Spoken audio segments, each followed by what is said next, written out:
नमस्कार छात्रों। आज की कक्षा में चतुर्भुज एनसीईआरटी अभ्यास 8.1 देखेंगे। ये हमारा स्वीकरण है। ये हमारी अनुकरणिका है। तो इसमें हम क्या देखेंगे, इसमें हम चतुर्भुज में क्या क्या पढ़ने वाले हैं। तो चतुर्भुज में हम पढ़ने वाले हैं एनसीईआरटी प्रश्नावली 8.1 के प्रश्न देखेंगे, उन्हें हल करेंगे हम आज की कक्षा में। तो एनसीईआरटी अभ्यास 8.1 प्रश्न 1 एनसीईआरटी अनुभाग 8.1। तो प्रश्न क्या है? प्रश्न है, यदि एक समांतर चतुर्भुज के विकर्ण बराबर है तो दर्शाइए कि यह एक आयत है। तो इस समस्या में हम यह देखने वाले हैं कि यदि एक समांतर चतुर्भुज के विकर्ण बराबर है तो यह दिखाइए कि यह एक आयत है। तो चलिए इसका हल देखते हैं। तो चलिए समांतर चतुर्भुज को ABCD के रूप में लंबल लेबल करते हैं। इसका मतलब है कि चारों कोने ABC और D हैं जो आकृति के चारों ओर जाते हैं। तो सबसे पहले मान लीजिए ABCD एक समांतर चतुर्भुज है। हमें यह सिद्ध करने के लिए कि ABCD एक आयत है, हमें यह दिखाना होगा कि इसके कम से कम एक कोण 90 अंश का है। याद रखें, एक आयत में सभी कोण समकोण होते हैं। तो यदि हमें एक समांतर चतुर्भुज में केवल एक कोण के 90 अंश होने को सिद्ध कर सकते हैं, तो समांतर चतुर्भुज के कोण के कारक शेष के कोण भी 90 अंश ही होंगे। तो आइए अब हम समांतर चतुर्भुज के अंदर के दो त्रिभुजों पर ध्यान केंद्रित करें। त्रिभुज ABC और त्रिभुज DCB, जो कि हमारे हैं। ABC जो हमारा है वो है A, B और C, ये त्रिभुज, और है A। तो दूसरा त्रिभुज क्या है? B, DCB, जो कि है D, C और B। तो ये त्रिभुज कुछ भुजाओं और कोण साझा करते हैं और उनकी तुलना करने के लिए हमें परिणाम सिद्ध करने में मदद करेंगे। तो सबसे पहले हम देखेंगे जो हमारा त्रिभुज ABC और त्रिभुज DCB है, उसमें AB बराबर DC है। ऐसा इसलिए क्योंकि एक समांतर चतुर्भुज की सम्मुख भुजाएं बराबर होती है। अगला क्या है? अगले में हम देखेंगे BC बराबर BC है, क्योंकि ये एक अभिनिष्ट है हमारा। दूसरा है AC बराबर DB, ये हमें दिया गया है। कैसे दिया गया है? कि एक समांतर चतुर्भुज के विकर्ण बराबर है। तो ये हमारा AC बराबर DB हमारा विकर्ण है। तो ये SSS सर्वांग समता नियम द्वारा त्रिभुज ABC समांतर है त्रिभुज DCB के। SSS सर्वांग समता नियम द्वारा त्रिभुज ABC बराबर है त्रिभुज DCB के। तो अतः कोण ABC बराबर होगा कोण DCB के। तो हल जारी रखते हैं हम। तो हम जानते हैं कि तीरक रेखा के एक ही ओर के कोण भी मापों का योग 180 अंश होता है। तो हमें एक महत्वपूर्ण गुण पता है कि एक ही तीरक रेखा के एक ही ओर के कोण के माप का योग 180 अंश होता है। दूसरे शब्दों में अगर कहें तो यदि दो रेखाएं समांतर हों और एक तीरक रेखा उन्हें पार कर रहे, तो एक ही ओर के कोण का योग 180 अंश होता है हमारा। तो इसलिए कोण ABC जोड़ में कोण DCB बराबर होगा 180 अंश के। क्यों होगा? क्योंकि जो AB है वो समांतर है CD के, और जो ये तीरक रेखा जो ये काट रही है इनको, वो तो हमें पता है कि जो ABC जो हमारा है वो, और जोड़ में DCB हमारा, जो जोड़ में DCB है वो हमारे कितना होगा? 180 अंश होगा हमारा। तो ये क्या हो जाएगा? कोण ABC जोड़ में कोण ABC, जो कि बराबर होगा 180 अंश के हमारे। तो 2 गुणा में कोण ABC बराबर हो जाएगा 180 कोण के। तो हमें पता है 180 अंश के, तो जो हमें पता है कोण ABC बराबर कितने का हो जाएगा? 90 अंश के। तो चूंकि ABCD एक समांतर चतुर्भुज है और इसके कोण में से एक 90 अंश है, तो हम जानते हैं कि समांतर चतुर्भुज के गुणों के अनुसार सभी कोण 90 अंश होने चाहिए। ऐसा इसलिए है क्योंकि समांतर चतुर्भुज में सम्मुख कोण बराबर होते हैं और आसान कोण पूरक होता है। तो इसलिए कोण ABCD केवल एक समांतर चतुर्भुज नहीं है, यह एक आयत है। अगला देखते हैं एनसीईआरटी अभ्यास 8.1 प्रश्न 2 अनुभाग 8.1। तो प्रश्न क्या है? प्रश्न है, सिद्ध कीजिए कि एक वर्ग के विकर्ण बराबर होते हैं और एक दूसरे को समकोण पर समद्विभुजित करते हैं। तो यह प्रश्न में हमें यह दिखाने के लिए कहा गया है कि वर्ग के जो विकर्ण लंबाई में बराबर होते हैं और वे एक दूसरे को समकोण पर समद्विभुजित करते हैं। तो चलिए इसका हल देखते हैं। तो यहाँ एक वर्ग का चित्र दिया गया हमें, जो हमें समस्या को सरल रूप से समझने में मदद करेगा। ध्यान दें कि वर्ग की चारों भुजाएं बराबर हैं और विपरीत कोण से खींचे गए दो विकर्ण हैं। जैसे जैसे हम प्रमाण के प्रत्येक चरण को पूरा करेंगे, इस चित्र को ध्यान में रखते जाएंगे। तो सबसे पहले आइए वर्ग के शीर्षों को ABCD के रूप में चिन्हित करते हैं। यह हमें विकर्ण को उनके गुणों पर चर्चा करते समय विशिष्ट बिंदुओं का संदर्भ देना आसान बनाएगा। याद रखें, एक वर्ग में सभी भुजाएं बराबर होती हैं और सभी कोण 90 अंश के होते हैं। तो अब आइए हम विकर्ण पर ध्यान केंद्रित करते हैं। तो हमें उन्हें AC और BD कहेंगे। यह विकर्ण एक बिंदु पर प्रतिच्छेद करते हैं, जिसे हम O के रूप में चिन्हित करेंगे। यह प्रतिच्छेदन बिंदु महत्वपूर्ण है। क्यों? क्योंकि यही हम यह जांचेंगे कि क्या विकर्ण एक दूसरे को समद्विभुजित करते हैं और समकोण पर मिलते हैं। तो सिद्ध करना है कि एक वर्ग के विकर्ण बराबर होते हैं और एक दूसरे को समकोण पर समद्विभुजित करते हैं। तो हमारा लक्ष्य दो चीज सिद्ध करना है। पहला कि विकर्ण लंबाई में बराबर है और दूसरा कि वो एक दूसरे को समकोण पर समद्विभुजित करते हैं। दूसरे शब्द में हम यह दिखाना चाहते हैं कि AC बराबर होगा हमारे BD के, कि जो O है वो दोनों विकर्णों को मध्य बिंदु है और कि O पर उनके बीच का कोण 90 अंश है। तो हमें सिद्ध क्या करना? हमें सिद्ध करना AC बराबर BD के, OA बराबर OC के और OB बराबर OD के और कोण AOB बराबर होगा 90 अंश के। तो अब हम देखेंगे त्रिभुज ABC और त्रिभुज DCB को देखेंगे। तो इन त्रिभुजों की तुलना करके हम उन गुणों का उपयोग कर सकते हैं। तो चलिए देखते हैं त्रिभुज ABC और त्रिभुज DCB में। तो हम देखेंगे AB बराबर होगा DC के। क्यों? क्योंकि ये एक वर्ग की भुजाएं एक दूसरे से बराबर होती है। ऐसा इसलिए क्योंकि वर्ग की सभी भुजाएं लंबाई में समान होती हैं। तो बाईं ओर की भुजा AB और दाईं ओर की भुजा DC लंबाई में समान होंगी। अब अगला है, आइए कोण को देखते हैं। तो कोण ABC और कोण DCB के बराबर होगा। एक वर्ग में हर आंतरिक कोण 90 अंश का होता है, इसलिए दोनों कोण समकोण है। ठीक है। तो अब देखेंगे BC बराबर CB के। तो जो BC है वो त्रिभुज ABC और DCB दोनों के द्वारा साझा की जाती है। इसका मतलब है BC बराबर होगा CB के, क्योंकि ये दोनों त्रिभुजों में है। तो अब SAS सर्वांग समता द्वारा त्रिभुज ABC समांतर होगा त्रिभुज DCB के। तो अतः हम देख सकते हैं AC बराबर होगा DB के। क्यों? क्योंकि CPCT द्वारा। तो अतः एक वर्ग के विकर्ण लंबाई में बराबर होते हैं।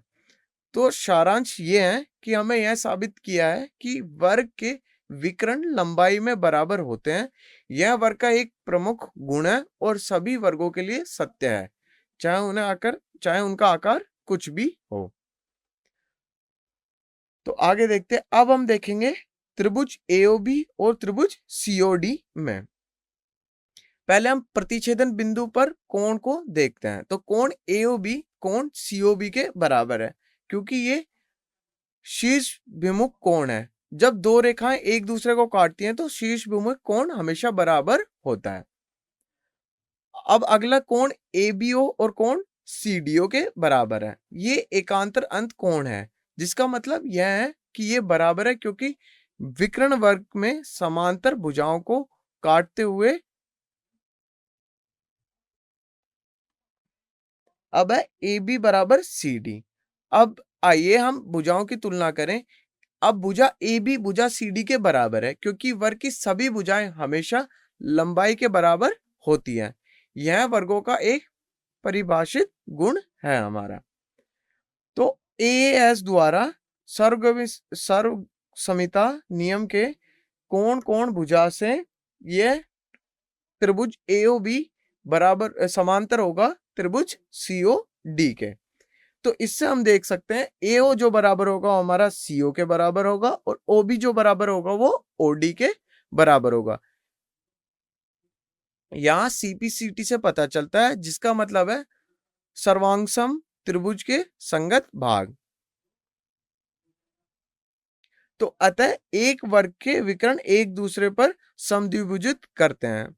तो इससे हमारा यह निष्कर्ष निकलता है कि वर्ग के विकर्ण एक दूसरे को समद्विभुजित करते हैं। इसका मतलब है कि प्रत्येक विकर्ण दूसरे को उस बिंदु पर दो बराबर भागों में काटता है जहां वो एक दूसरे को काटते हैं। अब आगे देखते हैं। तो अब चलिए विकर्ण द्वारा बने दो त्रिभुजों पर ध्यान केंद्रित करते हैं, त्रिभुज AOB और त्रिभुज COB पर। तो जैसे कि हमने सिद्ध किया था कि विकर्ण एक दूसरे को समद्विभुजित करते हैं, तो हमने स्थापित किया था कि वर्ग के विकर्ण एक दूसरे को समद्विभुजित करते हैं। इसका मतलब है कि प्रत्येक विकर्ण उस बिंदु पर ठीक आधा काटा जाता है जहां वे एक दूसरे को काटते हैं। इसलिए खंड AO खंड CO के बराबर होता है हमारा। अब AB बराबर CB के। तो AB बराबर CB पे क्यों है? क्योंकि वर्ग की सभी भुजाएं लंबाई में बराबर होती हैं। यह वर्गों का एक परिभाषित गुण है, जो कि हमने पढ़ा है पहले। अब जो BO बराबर OB है, ये किससे? उभयनिष्ठ से। ये है हमारा बराबर। तो SSS यानी भुजा भुजा भुजा सर्वसम्मता द्वारा त्रिभुज AOB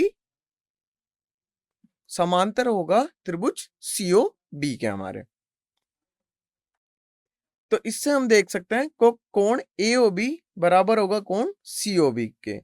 क्यों होगा? CPCT सर्वांग सम त्रिभुजों के संगत भागों द्वारा। तो लेकिन कोण AOB जोड़ में कोण COB कितना होगा? 180 अंश के, क्योंकि वो एक सीधी रेखा बनाते हैं, जैसे रेखिक युग्म भी कहा जाता है। इसलिए कोण AOB जोड़ में कोण COB बराबर होंगे 180 अंश के। तो 2 गुणा में AOB बराबर होगा 180 अंश के। तो कोण AOB किसके बराबर हो जाएगा? कोण AOB हो जाएगा 90 अंश के बराबर। तो अतः एक वर्ग के विकर्ण एक दूसरे को समकोण पर समद्विभुजित करते हैं। तो इससे हमने यह देखा कि वर्ग के विकर्ण एक दूसरे को समकोण पर समद्विभुजित करते हैं।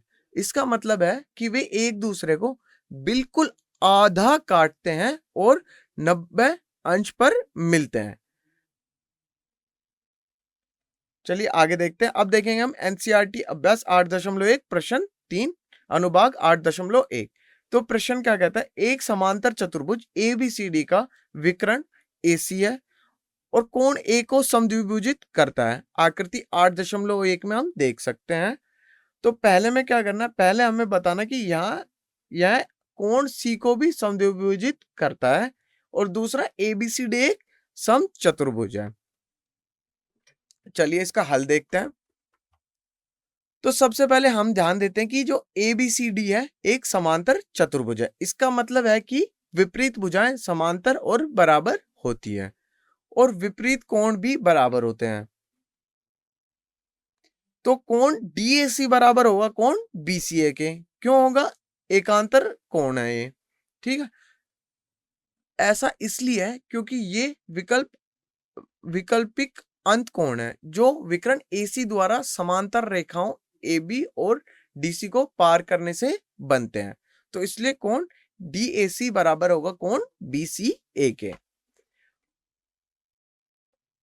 और इसी प्रकार कोण BAC कोण DCA के बराबर है। फिर से ये एकांतर कोण है, लेकिन इस बार ये समांतर रेखाओं AD और BC को पार करने वाली विकर्ण AC द्वारा बनाए गए हैं। तो अतः कोण BAC बराबर होगा कोण DCA के। हमें यह बताया गया कि AC कोण A को समद्विभुजित करता है। इसका मतलब है कि AC कोण A को दो बराबर भागों में विभाजित करता है। तो इससे क्या होगा? इससे होगा कोण DAC बराबर होगा कोण BAC के। तो अब हम जो हमारी समीकरण है 1, 2 और 3, उससे हम प्राप्त होता है कि जो कोण DAC है वो बराबर होगा कोण BCA के, जो कि बराबर होगा कोण BAC के, जो कि बराबर है कोण DCA के। तो ये क्या हो जाएगा? इससे हम यह पता कर सकते हैं कि कोण DCA जो बराबर होगा वो BCA के बराबर होगा। दूसरे शब्दों में विकर्ण AC कोण C को दो बराबर भागों में बांटता है। तो AC कोण C को भी समद्विभुजित करता है। तो अतः AC C को समद्विभुजित करता है। अब अगला भाग 2 देखते हैं। तो जैसा कि हम भाग 1 से जानते हैं कि कोण DAC बराबर कोण BCA बराबर कोण BAC कोण DCA के है। इसका मतलब है कि विकर्ण द्वारा शीर्ष पर मिलने वाले D और C तथा A और B पर सभी कोण बराबर हैं। अब समीकरण 4 से हमें प्राप्त होता है कोण DAC बराबर होगा कोण DCA के। तो उससे क्या होगा? DA बराबर हो जाएगा DC के। तो DA बराबर DC पे ऐसा इसलिए है क्योंकि त्रिभुज DAC में बराबर कोण में सामने की भुजाएं बराबर होती हैं। यह त्रिभुज ज्यामिति का एक मौलिक नियम है और यह महत्वपूर्ण है कि छात्रों के लिए संबंधित स्पष्ट किया जाता है। परंतु DA बराबर BC और AB बराबर CD ये समांतर चतुर्भुज के विपरीत भुजाओं के जोड़ हैं और वे हमेशा बराबर होते हैं हमारे। तो इससे क्या हो जाएगा? इससे हो जाएगा AB बराबर BC बराबर CD बराबर DA। तो अतः ABCD एक सम चतुर्भुज है हमारा।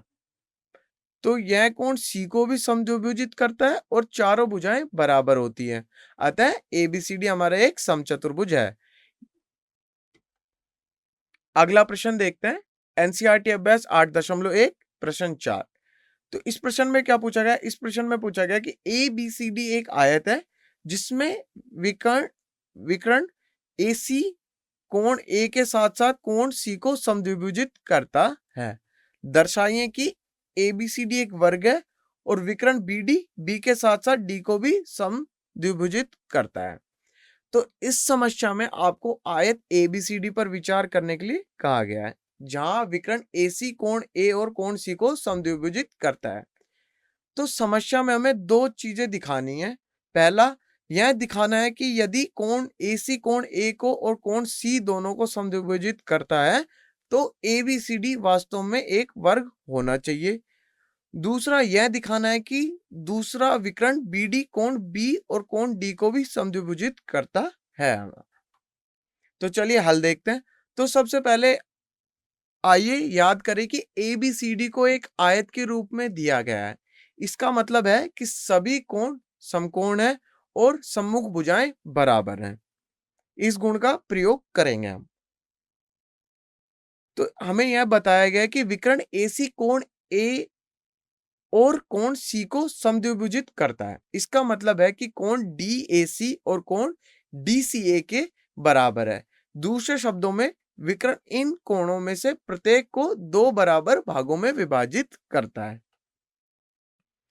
चूंकि कोण डीएसी और कोण डीसीए के बराबर है, त्रिभुज एडीसी में इन बराबर कोणों को के सामने भी भुजाएं भी बराबर होनी चाहिए, तो इसलिए एडी और सीडी बराबर है। साथ ही CD बराबर AB होगी। CD बराबर AB क्यों होगी? क्योंकि ये आयत की सम्मुख भुजाएं हैं। तो इससे क्या हो जाएगा? इससे हो जाएगा हमारा AB बराबर BC बराबर CD बराबर AD के। तो इस प्रकार ABCD एक हमारा वर्ग है। आगे देखते हैं अब हम। आगे चलिए अब भाग 2 को शुरू करते हैं। तो यहाँ हमारे पास आयत ABCD का एक चित्र है। हम इस आयत के अंदर त्रिभुज BCD पर ध्यान केंद्रित करने वाले हैं। तो इसमें क्या होगा? BC बराबर CD के। BC बराबर CD है, ऐसा इसलिए है क्योंकि एक वर्ग या आयत में सम्मुख भुजाएं बराबर होती हैं। तो हम लिखते हैं BC बराबर CD के। तो कोण CDB बराबर होगा कोण CBD के। ये क्यों होगा? क्योंकि त्रिभुज BCD में इन भुजाओं के सामने के कोण भी बराबर होने चाहिए। तो इसका मतलब है कि कोण CDB कोण CBD के बराबर है। साथ ही कोण CDB बराबर होगा कोण ABD के, एकांतर अंत कोण के वजह से। तो ये क्या हो जाएगा? ये हो जाएगा कोण CBD बराबर कोण ABD के। तो हम देखते हैं कि विकर्ण BD कोण B को दो बराबर भागों में विभाजित करता है। तो अतः BD कोण B को समद्विभुजित करता है। तो कोण CBD बराबर होगा कोण ADB के। इससे क्या हो जाएगा? इससे हो जाएगा कोण CDB बराबर ADB के। तो अतः BD कोण B के साथ साथ कोण D को भी समद्विभुजित करता है। अब देखते हैं एनसीईआरटी अभ्यास 8.1 प्रश्न 5 एनसीईआरटी खंड 8.1 में। तो प्रश्न क्या है? प्रश्न है एक समांतर चतुर्भुज ABCD में विकर्ण BD पर दो बिंदु P और Q इस प्रकार लिए गए हैं कि DP बराबर होगा BQ के। जैसा आप आकृति 8.12 में देखते हैं। तो हमें दर्शाना है कि पहला कोण ABD समांतर है कोण CQB के, दूसरा AP बराबर है CQ के, तीसरा कोण AQB समांतर है कोण CPD के, और चौथा है AQ बराबर होगा CP के, पांचवा है APCQ एक समांतर चतुर्भुज है। तो हमें क्या क्या दिया गया है? हमें पहला दिया गया है कि यह एक समांतर चतुर्भुज और सर्वसममित त्रिभुज के बारे में प्रश्न है। तो चलिए इसका हल देखते हैं। तो दिया गया है कि ABCD एक समांतर चतुर्भुज है। तो सबसे पहले हम भाग A पर ध्यान केंद्रित करेंगे।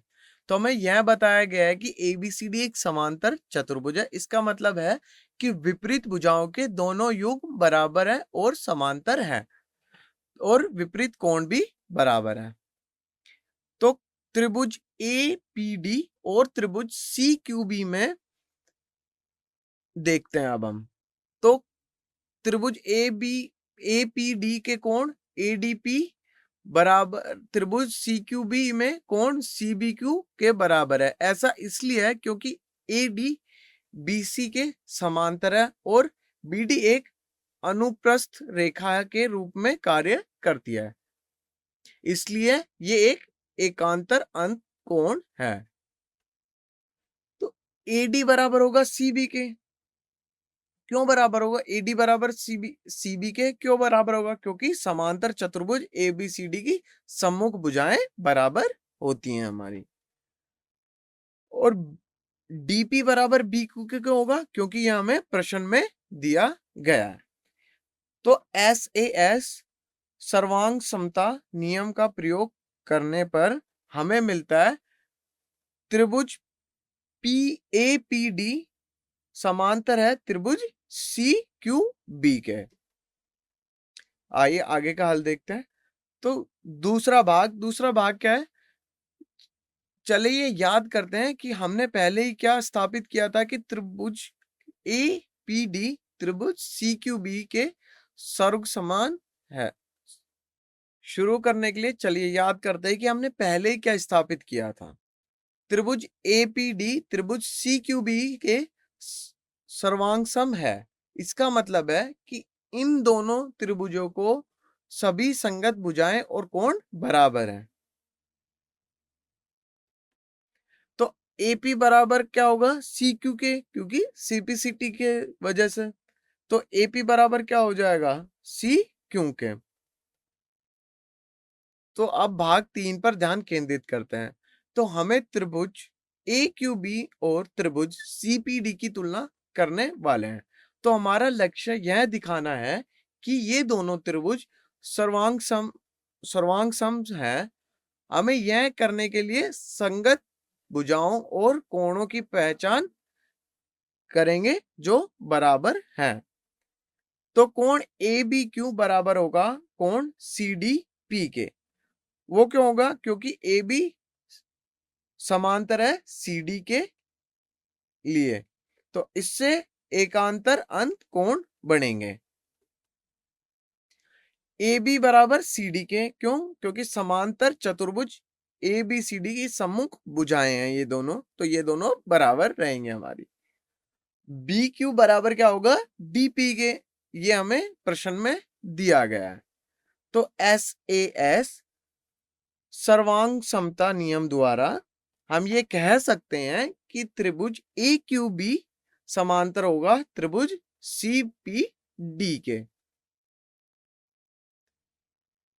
अब आइए हम भाग 4 पर ध्यान केंद्रित करें। चूंकि हमें पहले ही दिखा चुके हैं कि ए पी सी क्यू के बराबर है और त्रिभुज ए क्यू बी त्रिभुज सी पी डी के सर्वंगसम है। तो आइए अब हम भाग 4 पर ध्यान केंद्रित करते हैं। चूंकि हमें पहले ही दिखा चुके हैं कि ए पी सी क्यू के बराबर है और त्रिभुज ए क्यू बी त्रिभुज सी पी डी के सर्वांगसम है, तो हम इन तथ्यों का उपयोग करके अधिक संबंधित ज्ञात कर सकते हैं। याद रखें एपी बराबर होगा सी क्यू का, अर्थ है ए से पी तक का खंड सी से क्यू तक के खंड के समान लंबा होगा।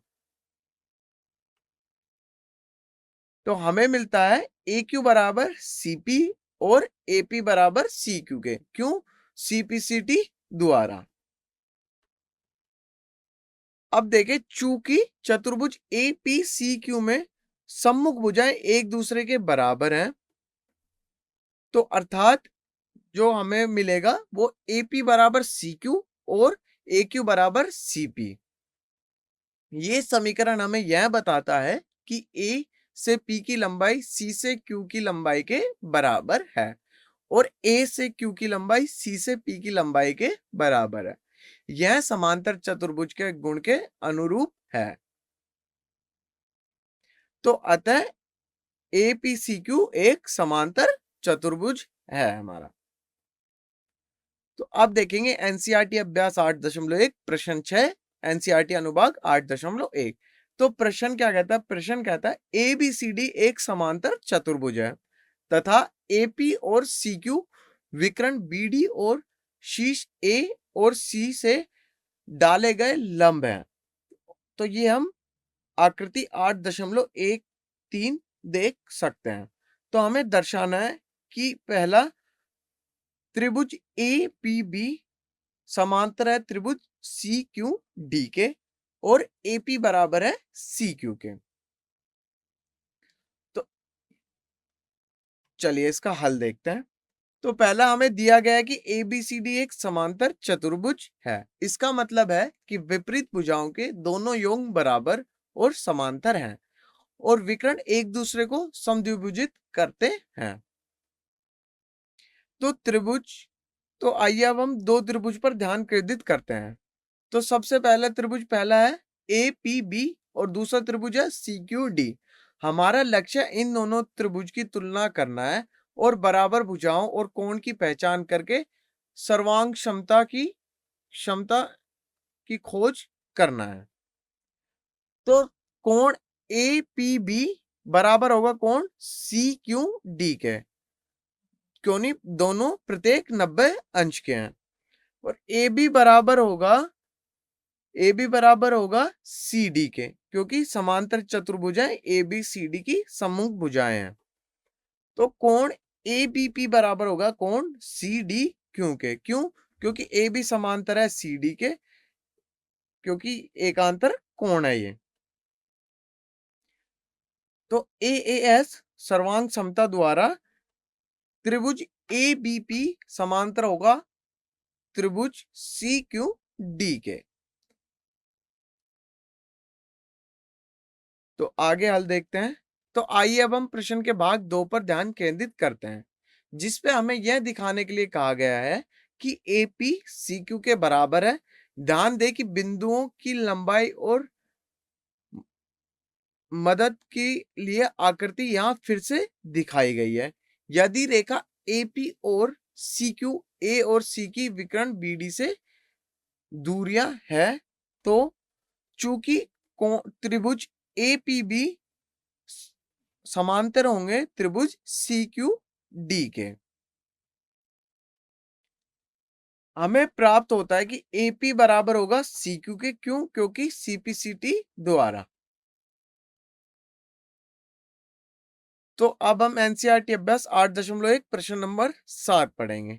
तो इसमें प्रश्न में क्या है, ABCD एक समलंब चतुर्भुज है जिसमें AB समांतर है CD के और AD बराबर होगा BC के। तो हमें दर्शाना है कोण A बराबर है कोण B के और कोण C बराबर है कोण D के। तो त्रिभुज ABC समांतर होगा त्रिभुज BAD के और विकर्ण AC बराबर होगा विकर्ण BD के। तो सबसे पहले हम देखते हैं, हमें AB को B से आगे बढ़ते हैं और फिर बिंदु C से हम AD की समांतर एक रेखा खींचते हैं। तो यह नई रेखा AB के बढ़ाई गई हिस्से का एक नया बिंदु पर मिलेगी, जिसे हम E कहेंगे। यह स्पष्ट है कि AECD एक समांतर चतुर्भुज है। हमें यह सिद्ध करना है कि कोण A बराबर है कोण B के, यानी कोण BAD कोण ABC के बराबर है। इस AC बराबर होगा CE के, क्योंकि ये एक दूसरे के विपरीत हैं, इसलिए वह बराबर होने चाहिए, क्योंकि ये एक समतर चतुर्भुज AECD में है। तो इसका मतलब है कि AC बराबर होगा CE के, क्योंकि यह समांतर चतुर्भुज का एक महत्वपूर्ण गुण है। तो AD बराबर क्या हो जाएगा BC के। क्यों? क्योंकि हमें प्रश्न में दिया गया है, तो इसलिए BC बराबर किसके होगा CE के। इसका मतलब है कि दोनों भुजाएं BC और CE लंबाई में बराबर हैं हमारी। तो इससे कोण CEB और कोण CBE बराबर होंगे। क्यों? बराबर भुजाओं के सम्मुख कोण भी बराबर होते हैं, ये हमें पता है। चलिए आगे देखते हैं।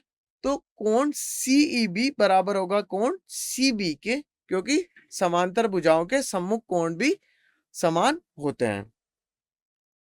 अब समांतर रेखा AD और C पर विचार करके AE को उनके लिए तीरक रखें। तो अब हम समांतर रेखा AD और C पर विचार करेंगे। तो रेखा AE एक तीरक रेखा के रूप में कार्य करेगी, जो इन दो समांतर रेखाओं को काटती है। यह स्थिति में समांतर रेखाओं और तीरक रेखाओं के गुणों का उपयोग करके हम अनुमति देते हैं। तो कोण A जोड़ में कोण CEB बराबर होगा 180 अंश है। क्यों? क्योंकि तीरक रेखा के एक ही कोण के कोण है। तो कोण A जोड़ में होगा कोण CBE जो कि बराबर है 180 अंश के, क्योंकि कोण CEB बराबर है कोण हमारे कोण CBE के। अब कोण B जोड़ में कोण CBE बराबर हो गए 180 अंश के, क्योंकि रेखक युग्म कोण की वजह से। तो हम समीकरण 1 और 2 से देख सकते हैं कि कोण A बराबर होगा हमारे कोण B के, और यही हमारा भाग 1 था। तो अब हम भाग ख देखते हैं। तो हमें सिद्ध करना है कि कोण C बराबर है कोण D के। इसका मतलब यह है कि हमें यह दिखाना चाहते हैं कि इस समलंब चतुर्भुज में इन दोनों कोण का माप बिल्कुल एक जैसा है। तो हमें पता है AB और CD समांतर है, ये हमें प्रश्न में दिया गया है। तो कोण A जोड़ में कोण D किसके बराबर होगा? वो होगा 180 अंश के, क्योंकि तीरक रेखा के एक ही ओर के कोण है ये। तो साथ ही कोण C जोड़ में कोण B किसके बराबर होगा? वो होगा 180 अंश से। क्यों? क्योंकि तीरक रेखा के एक ही ओर के कोण है वो। तो कोण A जोड़ में कोण D बराबर होंगे कोण C जोड़ में कोण B के। चूंकि कोण A बराबर होगा कोण B के, क्योंकि हमने कै में इसका प्रमाण प्राप्त कर लिया था, तो इसका उपयोग हम यहाँ कर सकते हैं। तो इसलिए कोण C बराबर हो जाएगा कोण D के। तो हमारा ख भी सिद्ध हो गया। अब हम चलेंगे ग की ओर। तो कोण त्रिभुज ABC और त्रिभुज BAD में देखेंगे हम। तो AB बराबर होगा BA के। क्यों? क्योंकि ये उभयनिष्ठ भुजाएं हैं हमारी। और BC बराबर AD हमें दिया गया है। कोण B बराबर कोण A हमें समस्या 1 से सिद्ध कर लिया था। तो त्रिभुज ABC समांतर होगा त्रिभुज BAD के, SAS सर्वांग क्षमिता नियम से। तो अब हम देखेंगे चौथा भाग। चौथे भाग में चूंकि त्रिभुज ABC समांतर है त्रिभुज BAD के, तो CPCT लगाकर हम बता सकते हैं कि AC बराबर होगा BD के। तो धन्यवाद। आज की कक्षा के लिए इतना ही है। आगे का मैं आशा करता हूं कि आपको इस कक्षा के जो भी पढ़ाया गया है वो समझ में आया होगा। आगे की चर्चा हम अगली कक्षा में करेंगे। धन्यवाद।